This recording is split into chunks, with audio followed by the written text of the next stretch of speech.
Shalom sahabat Bahana, apa kabar? Ya, luar biasa sekali di waktu ini kami bisa bersama-sama menjumpai sahabat Bahana sekalian. Saya tidak sendirian di sini, saya bersama Mas Hendrik yang akan menjadi host bagi di acara ini. Seperti biasa di Hati Gembala. Hati Gembala kali ini sedikit berbeda. Biasanya Pak Gondo langsung menjawab pertanyaan sahabat Bahana. Tapi kali ini kita akan melemparkan topik-topik kepada hambanya ini, pada Bapak kita ini, dan beliau akan menjawab pertanyaan-pertanyaan tersebut, dan itu akan menjadi hal-hal yang sangat berarti bagi kita semua. Tapi beliau tidak sendirian sahabat Bahana. Nah, Mas Hendrik mungkin bisa memperkenalkan ada siapa saja ini yang ada bersama-sama dengan Pak Gondo. Oke, saya perkenalkan dulu dari sampingnya Pak Panun ya. Ya, dari Pak Panun itu dengan PDP Prima Nuryanto ya. Terus kemudian panggilannya Pak Prima. Panggilannya Pak Prima. Betul Prima. Ya. Beliau ini melayani di Gereja Mawar Saron Yogyakarta ini. Beliau melayani di Gereja Mawar Saron Yogyakarta. Dikenal GMS. Dikenal GMS. Ya, kemudian sampingnya lagi ada Pak JH Gondowijoyo. Nah, ini Bapak kita. Melayani ya di semuanya ya Pak ya. Melayani di semuanya, di semua gereja. Di semua gereja. Ya, ada interdenominasi. Interdominasi. Kemudian ada juga Pendeta Daniel Pujarsono. Ya, biasanya dipanggil Abah. Ya. Panggilannya Abah ini. Ya. Makanya dengan udengnya ini. Iya, ini.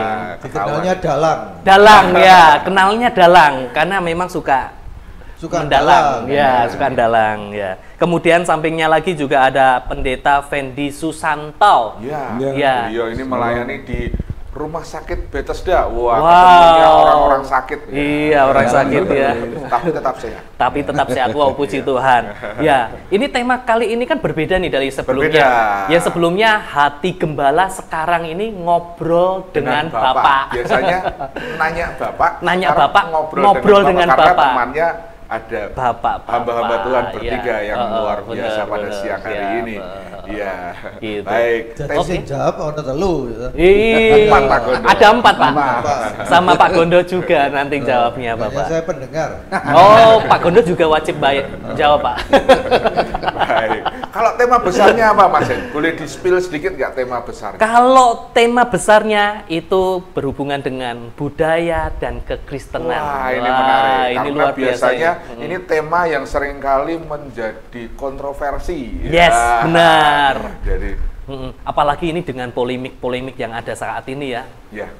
Budaya lokal, kemudian dengan kekristenan, apa sih itu? Iya kan? Nah, nanti kita bisa temukan jawaban itu dari bapak-bapak ini, ya kan? Bukan kita yang jawab. Iya, ya, kita ini kan praktisi-praktisi di penggembalaan. Benar. Ya. Padahal kita tahu, karena kita tahu bahwa di Alkitab tidak bisa lepas dari yang namanya budaya. Betul ya Bapak-bapak ya? Benar. Ada budaya Israel yang termuat di dalam Alkitab. Nah, pertanyaannya begini. Apakah budaya Israel itu harus dibawa ke kehidupan sehari-hari? Mungkin kita mulai dari Pak Gondo. Boleh, silakan Pak Gondo. Pak Gondo, apakah budaya Israel yang ada di Alkitab harus dibawa dalam kehidupan sehari-hari, Pak? Yang menjadi dasar bahwa bangsa yang besar itu karena punya budaya yang besar.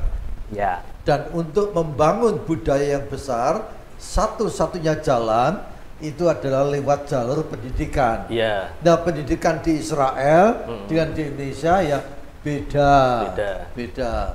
Nah, mendidik dengan mengajar ini berbeda.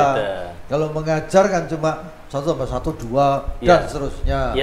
Tapi kalau mendidik itu ada transfer rohnya, ada transfer spiritnya, ada transfer mental, moral, integritas dari guru ini kepada murid gitu.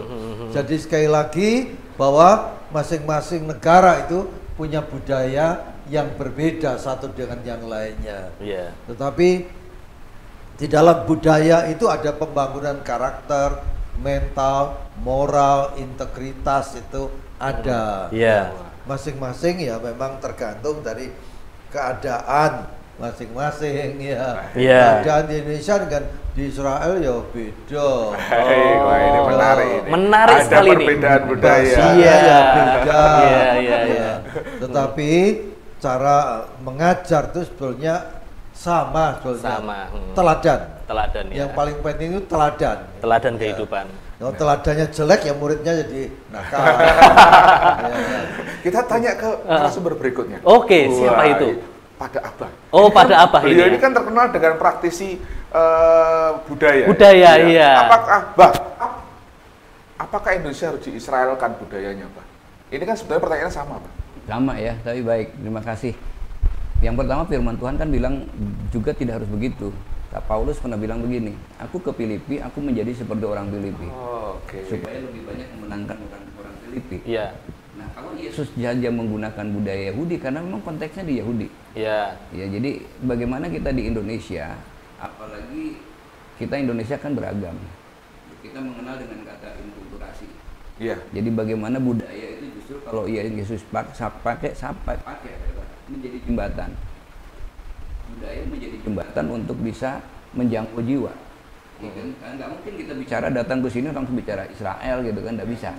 Cuma ngapa? Karena dulu ada pepatah yang sangat keren banget yang bagi saya itu mencetus ini adalah bahwa dulu budayamu mengajarkanku beragama, tapi sekarang agamamu justru menggerogoti budayamu. Bung Karno pernah bilang begini. Menarik ini. Jadi orang Kristen jangan jadi orang Yahudi, ya. Gitu kan? Jadi orang Hindu jangan jadi orang India, jadi orang Islam jangan jadi orang Arab. Ya. Kita adalah orang Nusantara yang peradabannya, kalau saya belajar sejarah, tahun 130 itu sudah ada kerajaan tertua di Indonesia. Ya. Nah, berarti budaya Israel kan banyak yang bagus juga kan, Pak? Kerajaan tertua di Indonesia itu adalah kerajaan Salakanagara. Dan dalam sebuah kerajaan berarti ada peradaban. Iya. Ada peradaban berarti ada moral. Itulah makanya kita hamba Tuhan harus paham betul yang disebut dengan kearifan lokal ya, local wisdom untuk kita bisa menjangkau mereka lebih banyak. Paulus menyebutnya begitu gitu. Iya, tapi budaya Israel bukannya bagus ya? Iya. Kenapa tidak diaplikasikan? Budaya saja? Israel ada yang bagus, tetapi apakah itu bisa cocok dengan budaya kita? Itu kan sebab Yesus kan tidak pernah juga mengajarkan bahwa orang Kristen harus begitu kan tidak. Justru Tuhan katakan kita jadi garam, kita jadi terang, kita menjadi seperti kota yang di atas bukit. Jadi Bapak tadi katakan teladan yang paling penting. Ini keren statement ya. Sahabat Bahana, jangan sampai ketinggalan sampai akhir dengan dipotong. Ini banyak sekali yang menarik ini. Karena luar biasa. Benar ya. Kita bahkan mendapatkan sebuah pembelajaran baru ya. Iya. Tapi ini tidak kalah menariknya dengan topik-topik berikutnya. Wah, tetap stay ya, tetap stay. Oke, sekarang sudut pandang dari yang lainnya. Kalau dari Pak Fendi ini kan berasal dari gereja Kristen Jawa yang notabene seringkali dihubungkan dengan budaya lokal Budaya lokal. Nah, gimana Pak Fendi? Ada benturan tidak Pak Fendi? Iya. Terima kasih.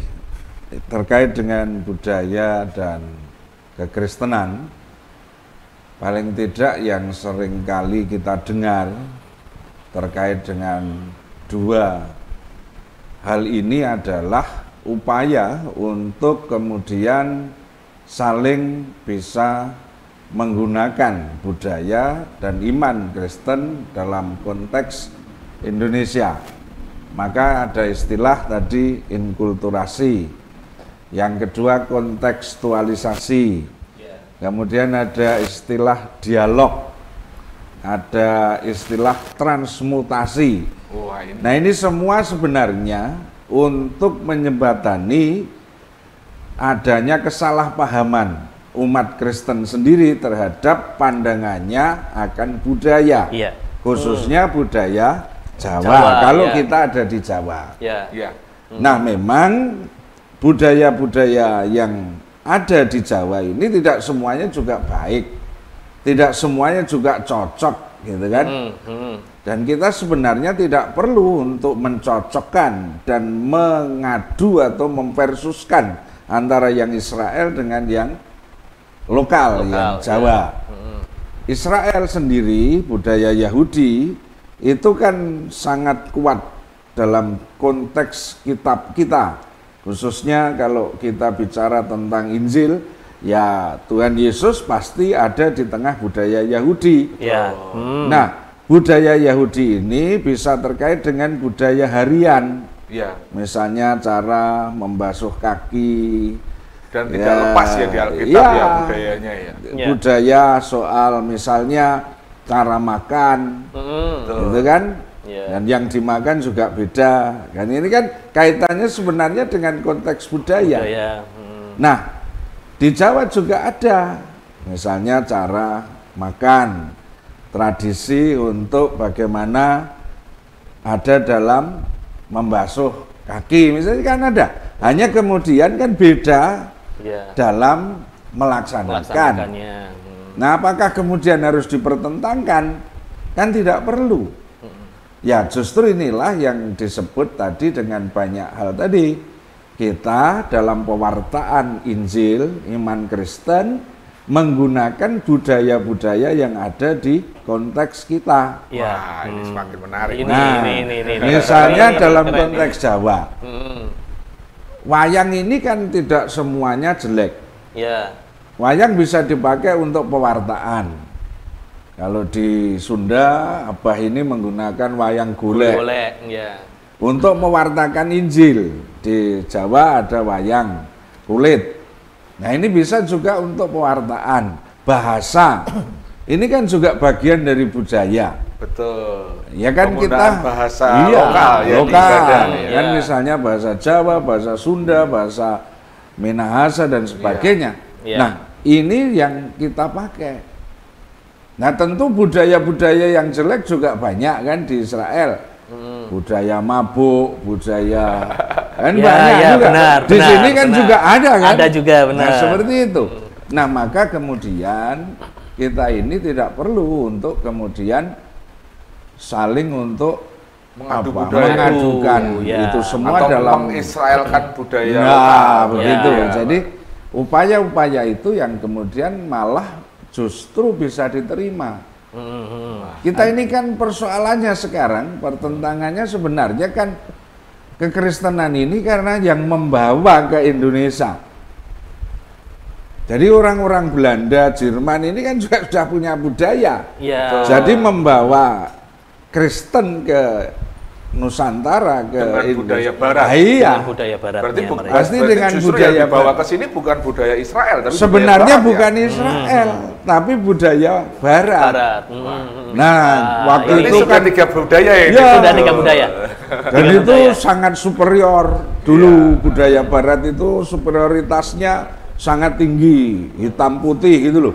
Kalau enggak Barat tidak surga. Nah, yang timur hitam kan itu, yang sana putih kan selalu begitu. Menarik sekali Mas. Penuh dengan simbol ya, kayak simbol-simbol yang kadang kita, itu nggak bagus.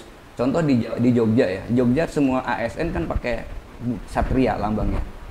Saya kemarin coba mengkupas, saya bilang kalian yang sudah pakai satria itu betul di dada tuh betul-betul nggak mencerminkan satria.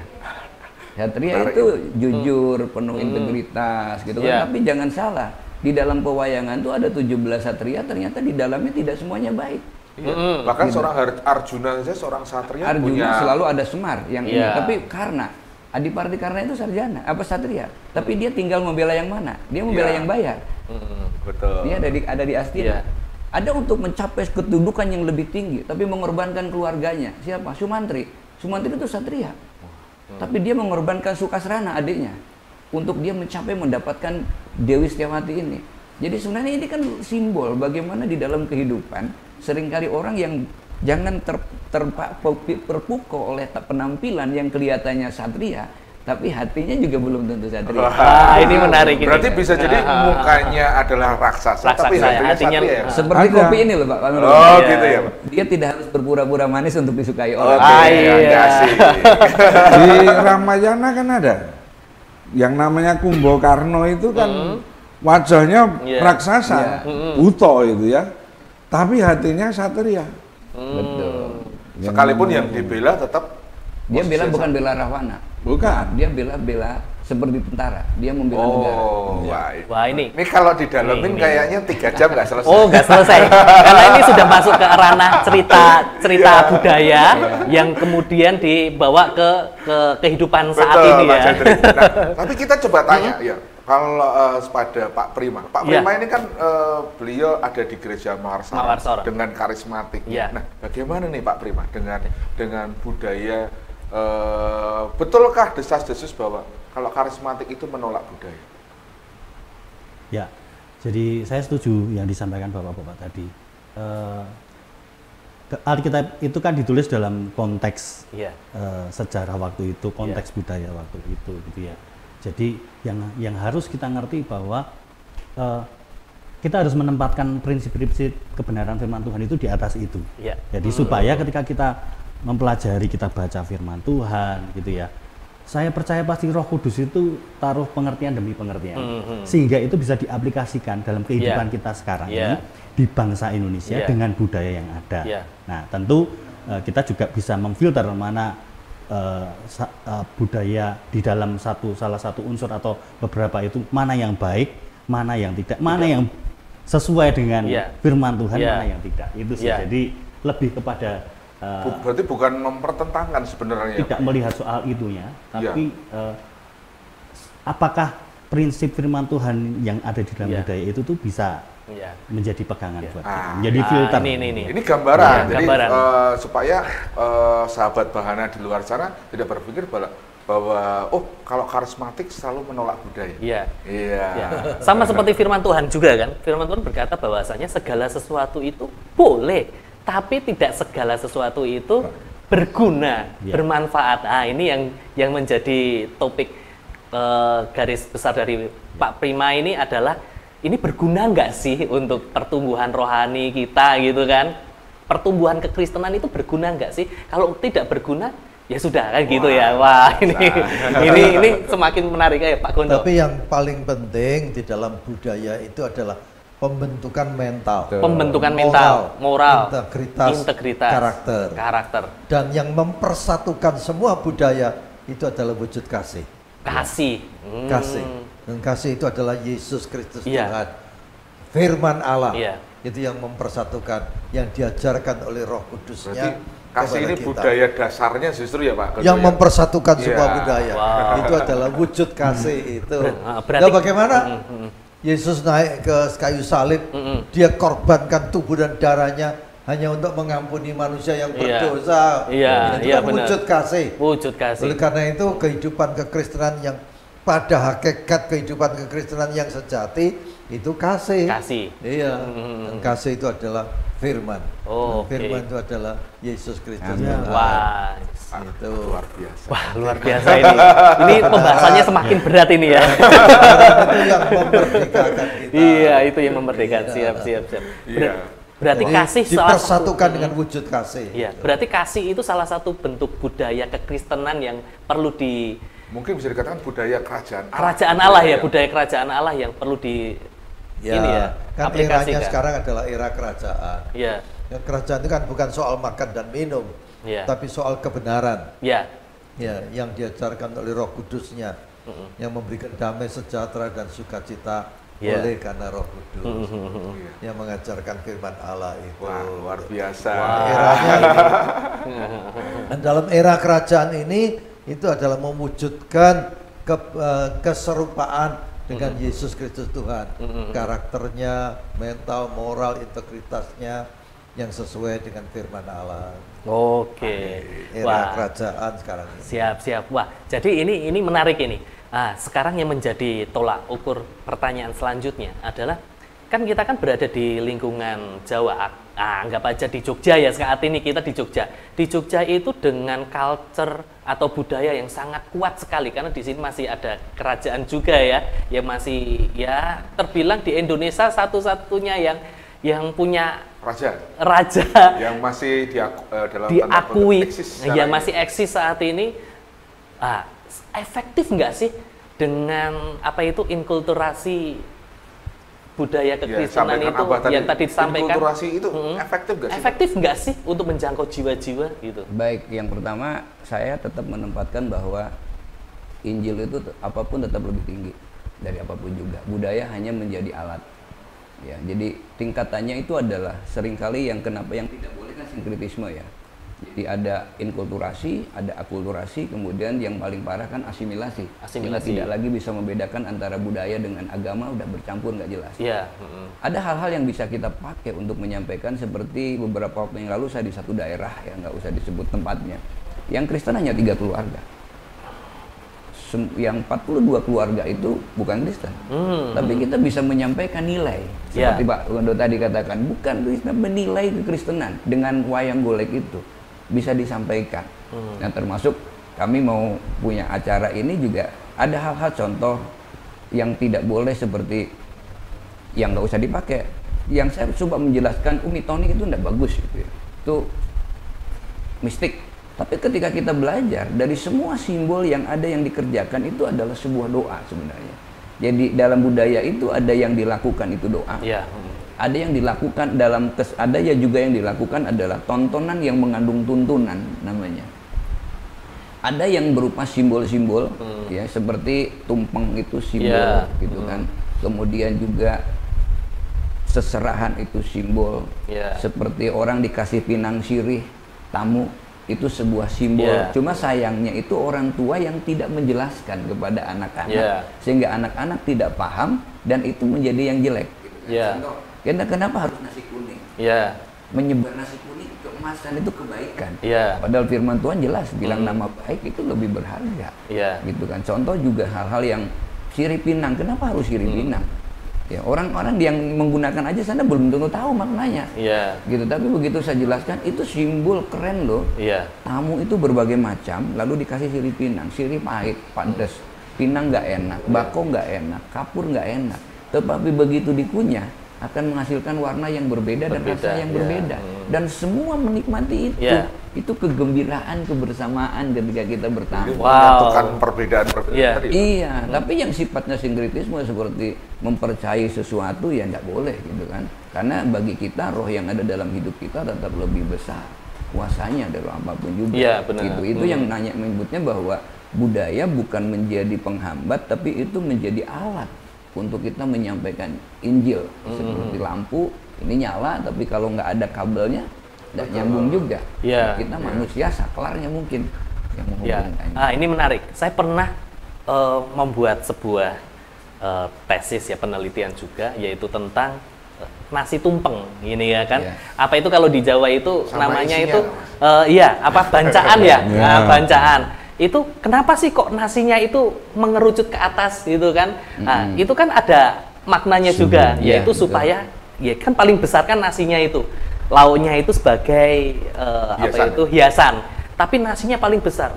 Artinya itu adalah supaya kehidupan kita itu selalu tertuju pada Tuhan. Itu yang paling utama. Kalau yang hiasannya ya tadi seperti yang disampaikan oleh pendeta Daniel Pujarsono ya. Daniel Pujarsono. Ini luar biasa ini. Wah, ini. Tapi budaya itu kan sebenarnya buatan manusia. Budaya buatan manusia. Terbentuk oleh lingkungan, situasi, keadaan masyarakatnya itu. Yang paling penting jangan ada budaya penyembahan berhala. Itu yang paling penting. Ya, kalau budaya-budaya yang lainnya ya silakan lah. Itu arahnya ke sinkretisme tadi tidak mengarah kepada penyembahan berhala. Tapi kita tidak pernah bisa lepas dari jemaat-jemaat, sahabat-sahabat Bahana mungkin di luar sana nggak bisa lepas dari kehidupan berbudaya yang akhirnya berserempetan kemudian, betul kan Bapak? Yang terjadi seringkali ada penolakan kan ketika kita tidak paham. Yang saya belajar, kita dulu ada Kiai Sadrak, ada Tunggul Wulung, ada Paulus dari Losari. Mereka menyebarkan Injil, kabar baik tidak begitu saja langsung. Mereka pasti belajar bahasa dulu. Mereka belajar budaya lokal dulu. Mereka mengajar pertanian dulu. Sehingga dengan demikian mereka masuk dulu di satu lingkungan. Dan itu kan menjadi sesuatu yang baik. Nah, kita ini seringkali terjadi adanya resistensi itu karena kadang kita tidak paham. Ya kan, tidak paham. Contoh mungkin kayak budaya melamar di Kupang bawa parang. Nah kalau di Jawa bawa parang kan ngajak perang kan begitu. Gitu kan, jadi ini hal-hal begitu. Jadi katakan di mana tanah dipijak, langit dijunjung. Tumpeng juga sekarang yang heran kan hiasannya yang keren. Hiasannya sekarang keren. Padahal hiasan itu kalau kita tes psikotes nggak akan lulus itu.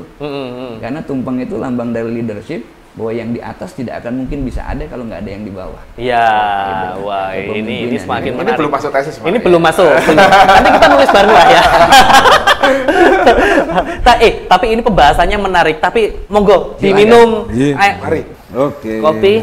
Diseruput dulu. Terima kasih. Wah, gimana Pak? Enak kopinya? Ketika otak perlu inspirasi. Ya. Minum kopi. Kopi, wah. Ini kopi cappuccino ya? Apa ini yang? Ini kopi cappuccino ya? Diproduksi oleh Petik Merah Cafe. Wah. Petik Merah kenapa Cafe. Petik Merah? Petik Merah Cafe. Karena buah yang paling berkualitas dari biji kopi itu diambil pada saat buahnya sudah memerah. Iya. Ya, karena itu Petik Merah Cafe menghadirkan kopi yang terbaik. Keren. Mari silahkan berkunjung ke Petik Merah Cafe di makanannya Gejaya. juga enak-enak. Makanannya enak ya Pak ya? Iya, Siap. Makanan. Iya. Oke. Kembali pada intinya ya, bahwa budaya itu kan buatan manusia. Hanya alat aja. Ya, hanya alat saja. Ya. Tapi yang paling penting bahwa bangsa yang besar itu karena punya budaya yang besar. Siap. Dan untuk membangun satu budaya yang besar, satu-satunya jalan itu lewat jalur pendidikan. Baik pendidikan mental, moral, karakter ya. Oleh karena itu peranan guru, peranan orang tua, peranan pendeta, hamba Tuhan itu sangat penting. Lewat jalur pendidikan ini, baik pendidikan formal, pendidikan vokasi, pendidikan akademis, pendidikan di tengah-tengah rumah tangga, ya itu paling penting sekarang ini. Baik Pak Gondo. Budayanya macam-macam. Silakan.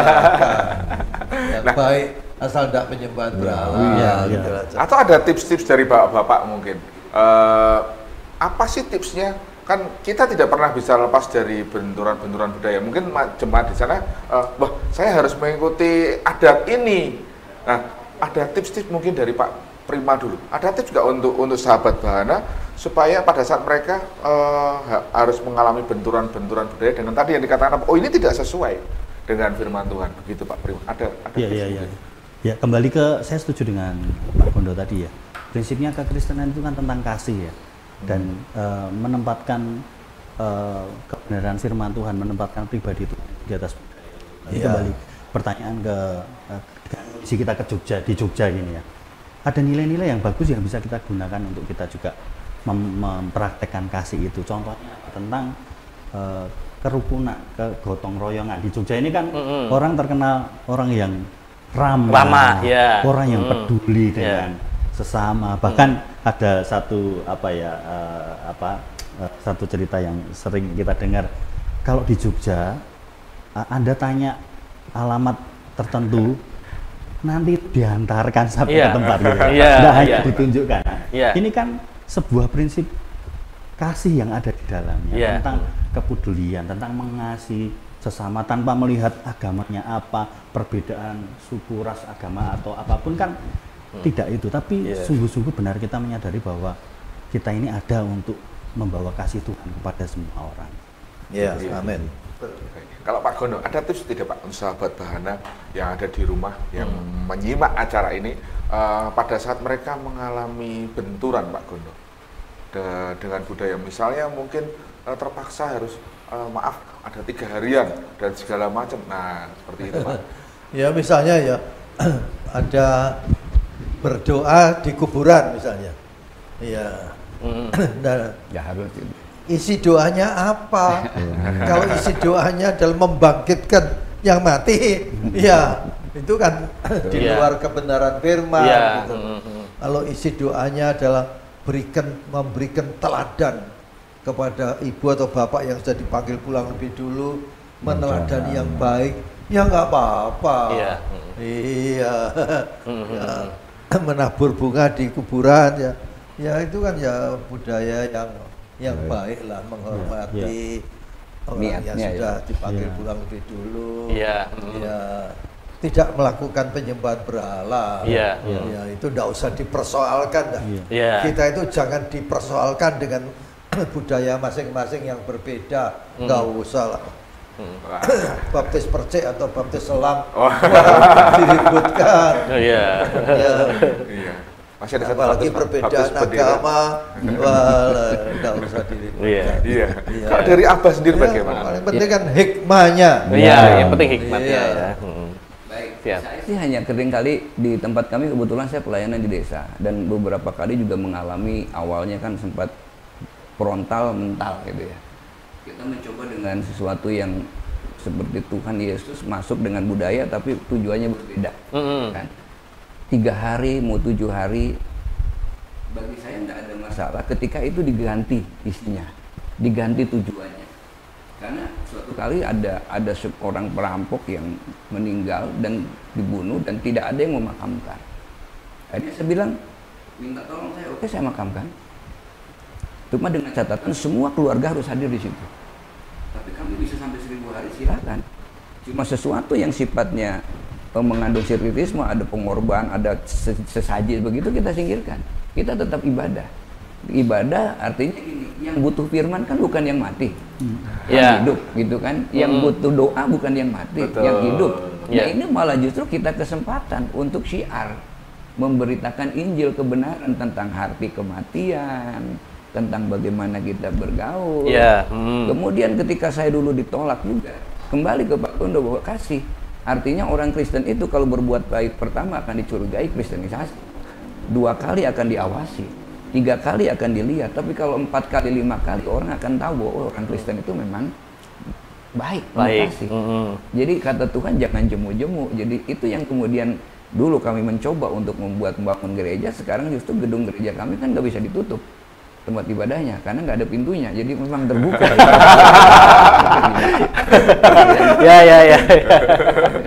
Ya benar. Kapan-kapan kita harus ke sana. Keluar, jadi di luar. Bangun gereja jangan pakai pintu gitu maksudnya. Ada pintu biar nggak bisa ketutup. Tapi pintu hati ada. Nah itu justru jemaat bisa hadir cukup banyak, justru terbuka gitu. Atap juga. Atap aja itu. Kalau dari Pak Fendi bagaimana, Pak? Mari Pak Fendi. Oke. Ya, konflik itu kan selalu ada ya dalam konteks agama, khususnya dalam kekristenan sendiri kan juga selalu ada yang namanya konflik terkait dengan doktrin dan sebagainya. Tapi yang menurut saya penting seperti yang disampaikan Pak Gondo sebenarnya adalah para tokoh-tokoh ini yang tadi disebut pendeta atau guru atau apapun itu mulai kemudian mau belajar bersama. Ini kan yang penting. Mensikapi seperti hari ini. Mensikapi perbedaan. Nah, konflik itu kan kadang-kadang muncul karena ketidakpahaman, karena berbeda tadi. Nah, kalau kemudian peran pendeta, peran hamba-hamba Tuhan, guru, entah itu evangelis dan seterusnya, itu mampu belajar dengan memahami teologi bersama, saya rasa akan bisa ada dalam dialog.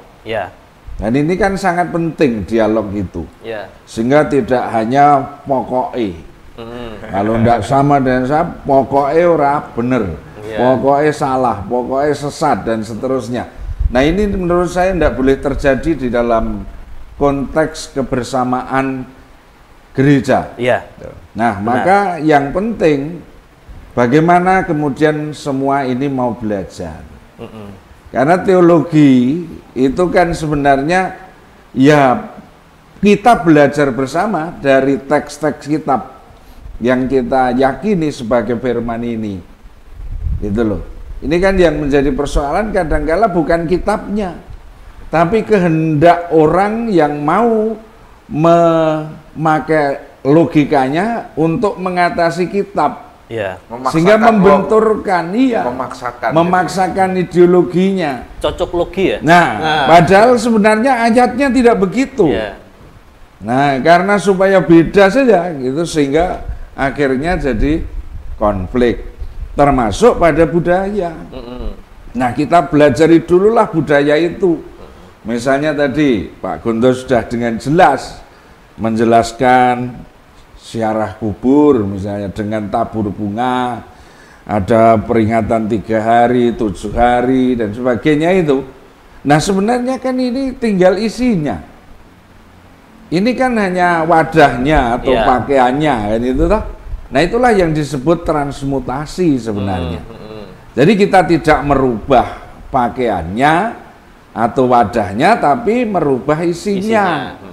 Kalau di makam biasanya mendoakan orang-orang yang sudah meninggal, arwah-arwah dan sebagainya, kita rubah isinya, mendoakan yang masih hidup. Anak cucunya yang didoakan kan tidak masalah. Soal tempat di makam kan tidak jadi persoalan. Wong berdoa kan bisa di mana saja. Dan gitu toh. Berarti doa di makam boleh ya, Pak? Boleh. Tapi isinya apa? Isinya apa? Ya. Gitu kan. Tabur bunga tidak masalah. Kan nilai dari etika moralnya bagus. Mengingat keluarga, orang tua, nenek moyang ya tidak masalah.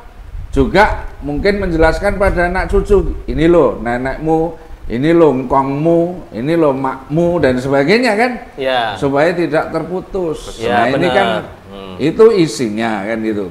3 hari sama, 7 hari bagi umat Kristen tidak dalam kerangka mendoakan kan gitu tah orang-orang yang sudah dipanggil, tapi itu dipakai untuk mengucap syukur, bedstone sekaligus juga tadi kita pewartaan di situ kan bisa untuk mewartakan Injil dengan kerangka yang budaya Jawa ya sudah 3 hari, jangan dirubah Kristen buat 4 hari, tidak perlu. Ya ini pakai saja yang 3 hari, yang 7 hari. Oh, kita sudah Kristen buat yang 8 hari ya enggak perlu. Ya. Enggak apa-apa. Itu namanya transmutasi. Gitu, bagaimana Pak Gondo? Jadi jangan ribut soal itu loh. Soal doktrin. Enggak perlu diributkan. Nah, ini belajar bersama. Menurut saya begitu. Itu sangat bagus. Sehingga kita ini tadi ya justru bisa menyampaikan kasih lewat saudara-saudara kita yang berduka, walaupun dengan baju baju budaya tadi itu bisa untuk pastoral juga toh, pendampingan orang yang kehilangan. 3 hari itu kan masih berduka berat toh, dengan firman kita hadir menyampaikan penghiburan, penguatan kan tidak masalah. Iya benar. Ya karena eventnya di desa itu 3 hari ya sudah ikuti saja, tidak perlu diganti nanti. Orang malah antipati tidak mau datang. Ini kita malah eksklusif. Kalau kita kupas, nggak cuma 3 jam. Wah ini bisa. Ini kalau kuliah 5 SKS. 5 SKS ini. Bisa 5 hari ya mungkin 5 hari. Wah ini menarik. Tapi sayangnya waktu kita terbatas sudah terbatas ini. Iya, sahabat Bahana, jangan kemana-mana dulu. Kita mau mendengarkan closing statement dari bapak-bapak ini, kan? Bagaimana budaya nanti dimulai dari Bapak dan terakhir nanti Pak Gondo ya. Iya, terakhir Pak Gondo menyampaikan closing statement mengenai bagaimana sih budaya dan kekristenan. Mulai dari siapa dulu ini, Mas? Mulai dari langsung Pak Fendi. Iya, oke, terima kasih. Jadi terkait dengan budaya dan iman Kristen menurut saya tidak perlu dikonflikkan, tapi justru kita harus bijak untuk mendialogkan, belajar bersama, berdiskusi bersama, supaya kemudian menemukan hal-hal baru dalam rangka kontekstualisasi. Nah ini kan menurut saya yang lebih baik, gitu kan? Sebenarnya kan budaya Kristen itu tidak ada menurut saya. Yang ada Kristen itu ya dari misalnya dari Belanda ya budayanya orang Belanda. Kalau Kristennya dari Yahudi ya itu budaya Yahudi bukan budaya Kristen. Dan itu saja persoalannya kan. Yesus orang Yahudi kan begitu. Dan setelah itu kalau kita Yesus orang India beda lagi. Beda lagi. Lebih mudah sebenarnya kalau Yesus orang Jawa itu lebih enak, atau orang Tionghoa itu lebih enak, Imlek terus kita. Ya ini kan persoalannya jadi menurut saya tidak perlu tadi.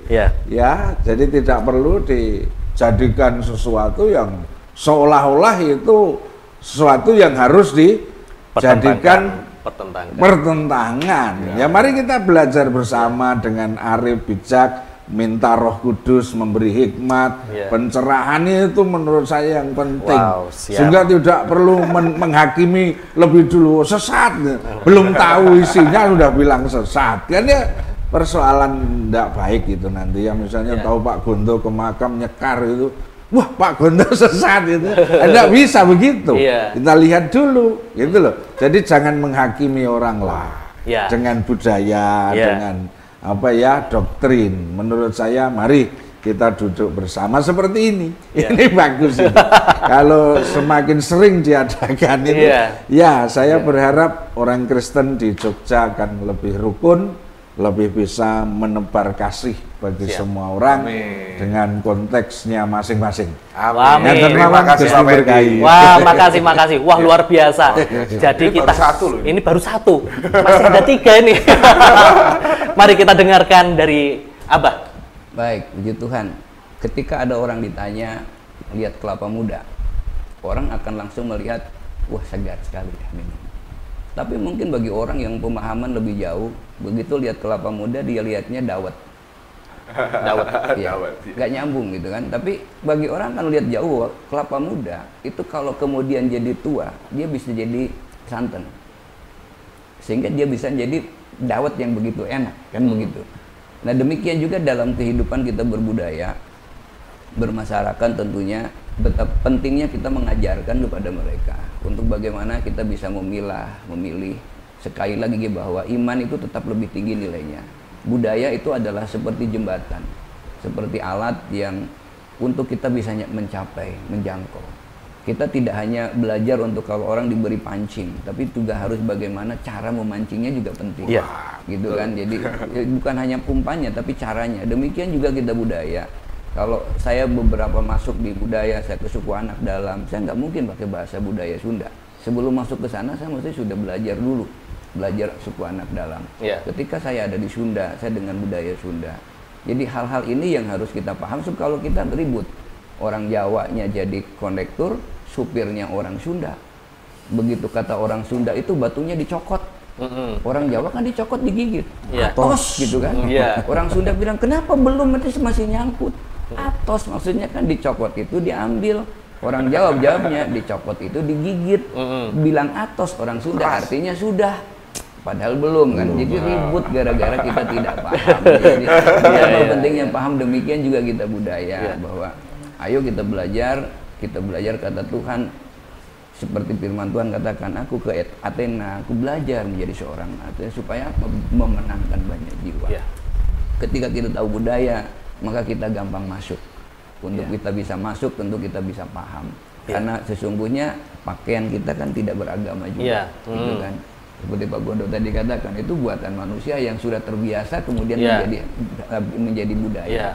Nah ini yang harus kita lakukan. Kalau ini kita arif, kita mengajarkan ini, saya yakin kekristenan itu nyaman kok, gitu kan, aman, damai. Kenapa? Kita nggak akan bersentuhan, kita akan bermasalahkan, dan kita bisa sama-sama bukan menjadi menjadi seperti sparring atau mungkin menjadi kompetitor antar kita. Hamba-hamba Tuhan harus benar-benar menjadi kawan sekerja Allah. Tujuannya juga untuk kemuliaan Tuhan. Amin. Wah ini luar biasa, memilah dan memilih ya kan. Dari apa? Oke, next dari Pak Prima. Ya sederhana aja. Setiap kita ini diciptakan untuk sebuah tujuan ilahi. Termasuk kita di Indonesia dimanapun tadi ya, termasuk khususnya di Jogja. Dan ketika kita hidup di Jogja atau dimanapun tidak bisa lepas dari yang namanya budaya. Nah untuk itu bagaimana kita hidup dengan berbudaya ini, nilai-nilai yang bagus kita gunakan untuk menyatakan kasih Kristus, karena Yesus adalah kasih supaya semua orang bisa merasakan kasih Kristus. Budaya yang salah ya kita luruskan, gitu aja. Prinsip firman Tuhan yang jadi pegangan di atas semua nomor budaya. satu Pak ya. Gitu aja. Dan kita dengarkan closing statement dari Pak Gondo. Bagaimana Pak Gondo tentang budaya dan kekristenan ini? Jangan sampai kita itu gegeran karena budaya beda.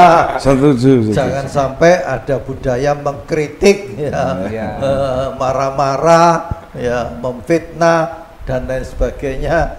Jangan sampai ada budaya asal ada uang gua mau.